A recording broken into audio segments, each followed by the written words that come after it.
suis le père Jean-Louis Soulety, je suis prêtre religieux de la congrégation des Frères missionnaires de Sainte-Thérèse et mon ministère actuel c'est d'être doyen d'une faculté de théologie, c'est-à-dire d'enseigner la théologie à l'Institut catholique de Paris et de gérer la faculté.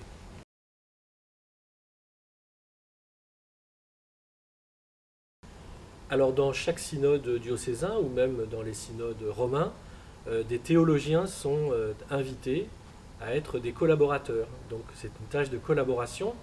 Le théologien, c'est quelqu'un qui par métier réfléchit la foi chrétienne dans tous ses aspects. Et donc dans un synode, c'est bien d'avoir un théologien ou une théologienne d'ailleurs qui accompagne tout le processus du synode, c'est-à-dire depuis son démarrage, les équipes synodales, puis la rédaction du premier cahier, du deuxième cahier et des assemblées synodales pour aider au fond l'ensemble des participants à formuler ce qu'ils ont à dire pour les orientations par exemple d'un diocèse qui soit assez ajusté du point de vue de la foi, du point de vue de la mission de l'Église et trouver des formulations qui soient adéquates à la fois à la situation contemporaine et à la tradition de foi de l'Église.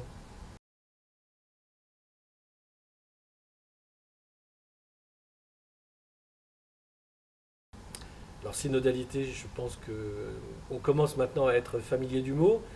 Ça veut dire marcher ensemble, ça vient d'un mot grec qui veut dire marcher ensemble, c'est-à-dire qu'on pense que l'Église, et ça c'est le pape François qui l'a un peu revitalisé en 2015 dans son discours qui faisait l'anniversaire du synode des évêques, des 50 ans du synode des évêques à Rome. Il s'agit pour l'Église au fond de discerner ensemble les fidèles baptisés. Tous les fidèles baptisés, quelle que soit leur fonction dans l'Église, discernent ensemble le chemin que l'Église a à faire dans les temps actuels. Donc évidemment, il y a plusieurs niveaux de la synodalité. Il y a un niveau tout pratique, comme dit le pape François. C'est le niveau d'une paroisse, ou le niveau d'un mouvement, d'un service, d'une aumônerie, où là, nous prenons l'habitude de délibérer ensemble sur ce que nous avons à faire pour l'année qui vient, pour les 3 ans qui viennent.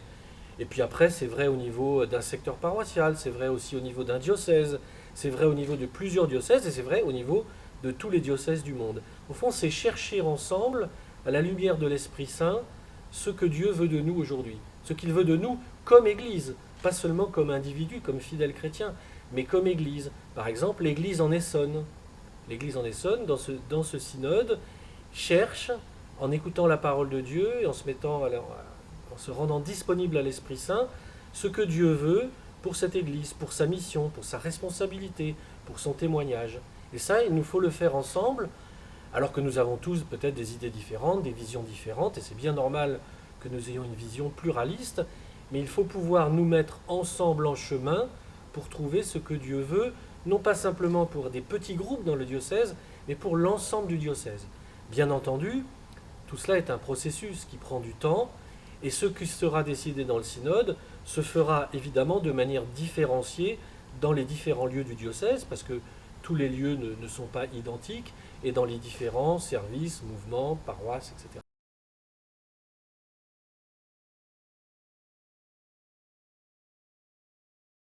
Oui, j'ai accompagné pas mal de synodes en France, ou de ce qu'on a appelé, pas tout à fait des synodes, mais des démarches synodales. Donc ça n'a pas le caractère formel juridique d'un synode, mais c'est à peu près l'équivalent. Et on voit bien que depuis 1985 en France, et c'est déjà le cas pour Évry, puisqu'on en est au 4e synode depuis 1987, depuis 1985 en France, je dirais qu'il y a plus de la moitié des diocèses ont fait un synode. Mais voyez-vous, il n'y a pas que faire un synode. Le but aujourd'hui, et c'est ce que le pape François a rappelé, c'est de nous installer dans une mentalité synodale. C'est-à-dire que plus personne ne pense détenir à soi seul la vérité ou de faire quelque chose dans son coin. C'est ensemble, en chemin, de manière progressive, ajustée, qu'il faudra d'ailleurs ajuster au fur et à mesure du temps qui passe, pour s'adapter à la mission de l'Église en fonction des contextes. Qui aurait imaginé pour le synode d'Évry qu'il y aurait eu une pandémie pendant 2 ans et un conflit sur le sol européen? On voit bien que ces situations nouvelles obligent une Église locale, toutes les Églises locales, à ajuster leur comportement. Eh bien ça, l'histoire, elle est faite d'imprévus, d'inconnus, et c'est pourquoi le synode, ce n'est pas seulement, au fond, et ça c'est mon expérience, dans les synodes, ce n'est pas seulement parvenir à un cahier de décision, c'est ça, mais c'est aussi après apprendre à construire au quotidien, partout où l'on est, des décisions en commun, de telle sorte que nous soyons tous co-responsables du projet missionnaire de la paroisse, du service, du mouvement, de l'association ou du diocèse. Au fond, c'est un apprentissage, c'est un art comme un artiste ou comme un artisan, c'est l'art de savoir co-construire ensemble, de construire ensemble le projet missionnaire, le projet d'annonce de l'évangile d'une église particulière.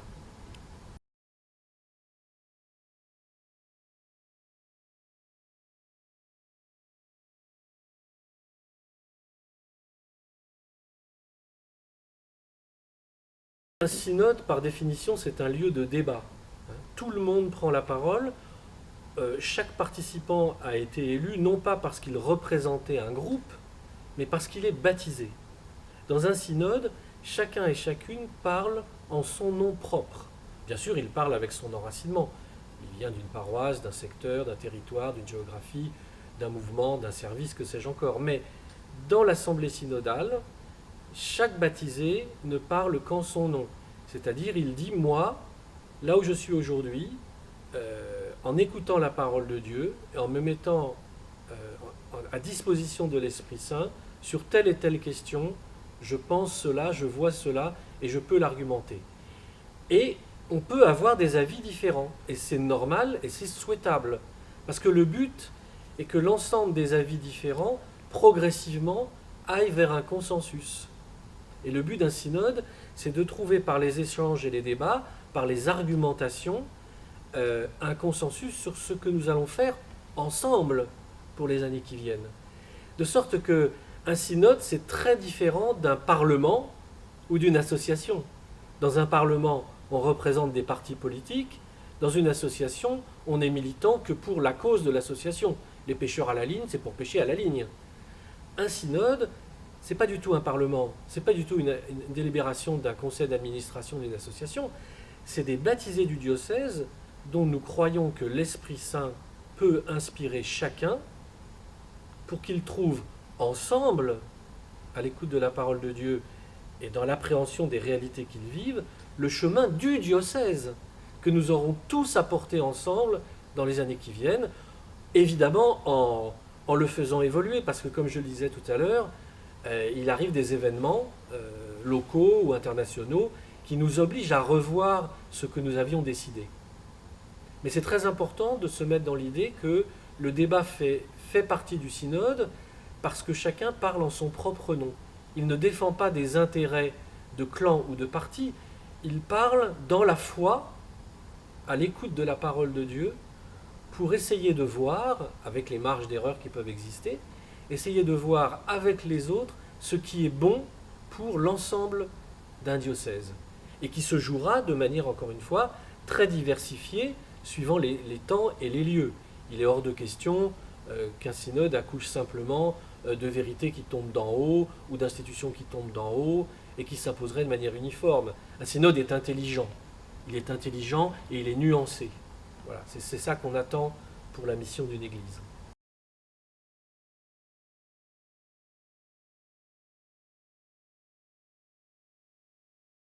Je crois qu'on soit jeune ou pas jeune, il y a une chose aujourd'hui dans notre société peut-être qu'il faut cultiver, c'est qu'on a toujours le droit de dire ce que l'on pense.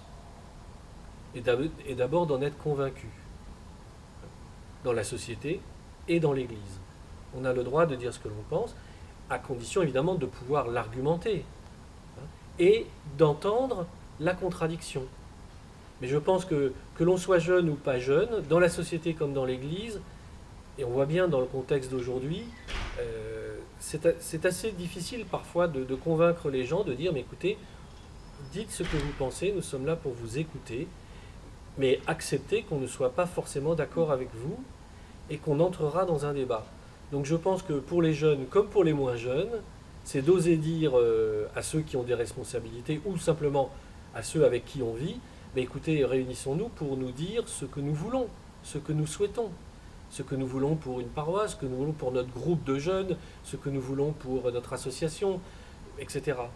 D'être convaincus que nous avons le droit, au nom de l'Évangile, de dire ce que nous discernons, ce que nous pensons, en l'argumentant, en disant, il me semble, en donnant des arguments de raison, c'est-à-dire de telle sorte qu'on puisse nouer un débat avec des gens qui ne pensent pas comme moi. S'ils ne pensent pas comme moi, ça ne veut pas dire qu'ils ont tort, ça veut dire simplement qu'ils ont une autre vision, que j'ai une autre vision qu'eux.